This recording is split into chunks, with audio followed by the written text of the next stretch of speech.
UFC fighter Kevin Holland, and it looks like Wes didn't like what he had to say, and like he did me, he blocked him. I will send you a KFC gift card. How about that?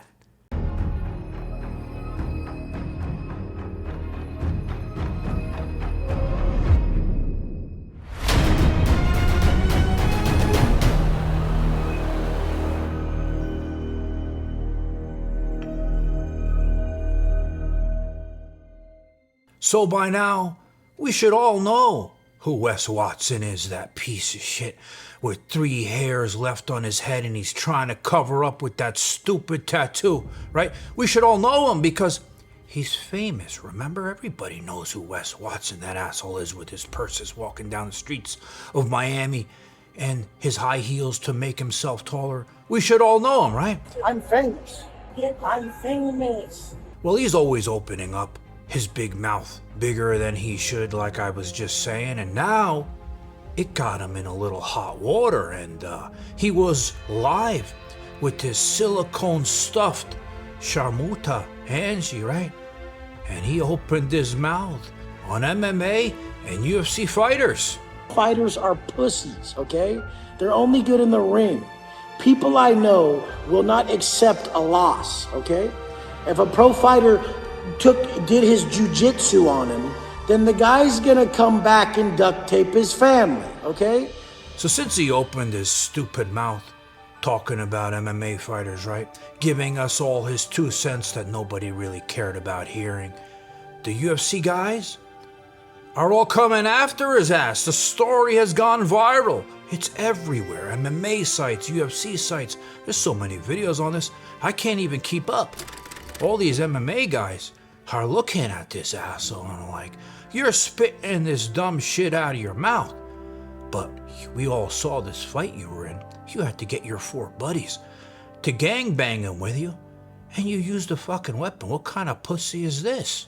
Now you would think this asshole would stop running his mouth, but of course we know how this piece of shit works, right? He can never shut his mouth, and it always ends up landing him in more trouble. And in this case, it's no different. Like, I wasn't going to cover this story because I knew what he was doing. He was talking shit about UFC guys because he knew it will go viral everywhere, and it did. And I didn't want to give him what he wanted.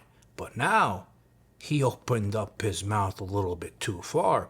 And now I can give him the attention that he wanted because, like we've seen in the past, he's shown that he's racist.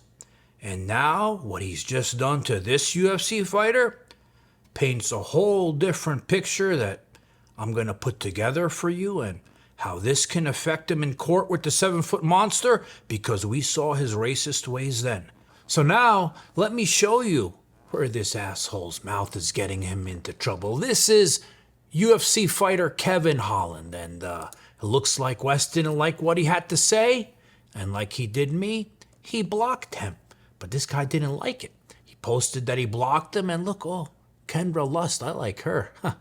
What did she say? This guy trying to put you down because you did in prison, so I'm guessing he won't be at the UFC fights this weekend. Look, even Kendra Lust is getting in on this asshole. He can't avoid nobody with his big fucking mouth. Now watch. So they go into the DM exchange. Damn, comments off. You go on a rant, then turn into a pussy. We all know what kind of pussy he is. Wes goes, comments aren't turned off, slow motherfucker. You gotta follow the comment. Got something to say, crybaby? LOL. On my page, the same way, I'm in Miami Thursday Beach, fight bar, fight house, fight up, to your way, your city. Oh, and your girl is hot. Now look what Wes says.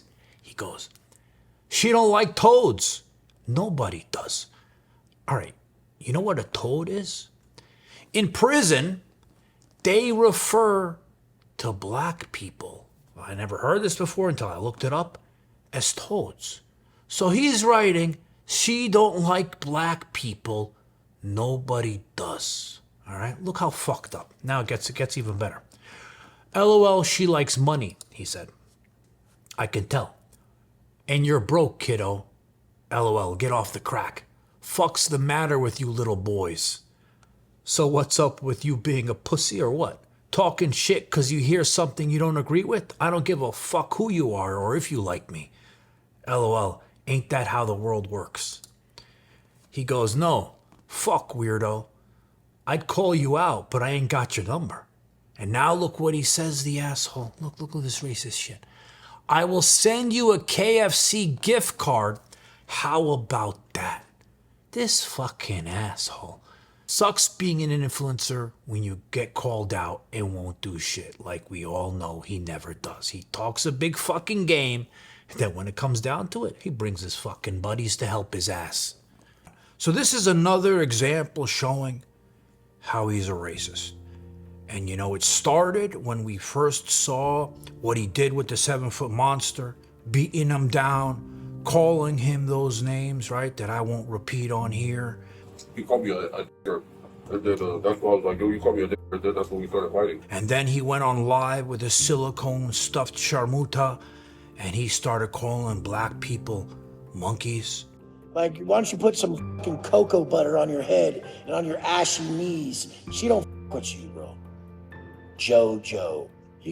I bet you understand what JoJo looks like, you guys. JoJo the monkey, the jumping around monkey man. Like, nobody gives a fuck about people like you, dipshit. Monkey JoJo. Yeah, jump around, monkey. Don't give a fuck. And now we see the UFC fighter, how he's using all these racist terms with him. It paints a picture for him, and it's not really a good picture, especially when this asshole has court, a criminal trial coming up that could land him behind bars again.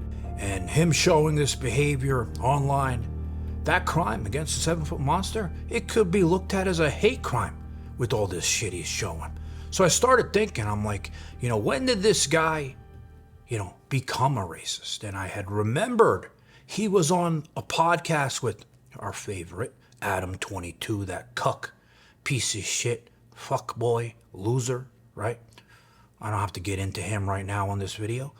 Well, he was on a podcast with him, and he was saying how when he was in prison, he was forced to become a racist. People get all twisted, like, Wes a racist, but the penitentiary makes you side with your race. Right, but so even the dudes who are like fully racist, they're not in there starting problems with the black dudes and shit, right? No, you can't. No. If a skinhead ever went to go start a problem with another race, like off the top real quick, we would have to jump with them.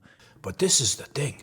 You get out of prison, you're put out in the real world. Prison is supposed to reform you, teach you to learn from your mistakes in the past. That's what prison really is supposed to be, right?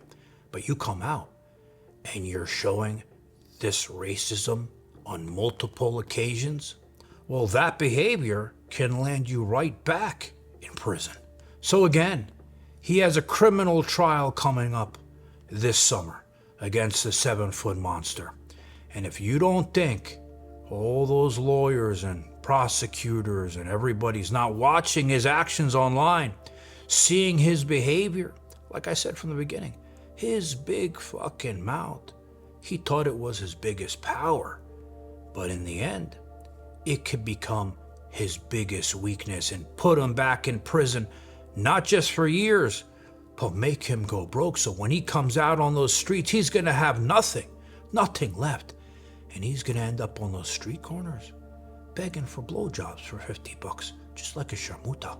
You know, it's really only the urban folk who talk about going 50-50. It's never white guys. It's never not even Mexicans.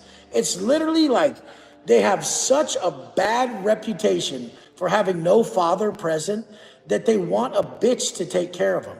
They really want another mother because most of the urban folk, their fucking dads weren't around. Went out for Newports, and they went out for fucking a FUED, and they never fucking came back. And I don't give a fuck, you guys, straight up. I don't give a fuck about calling it how it is.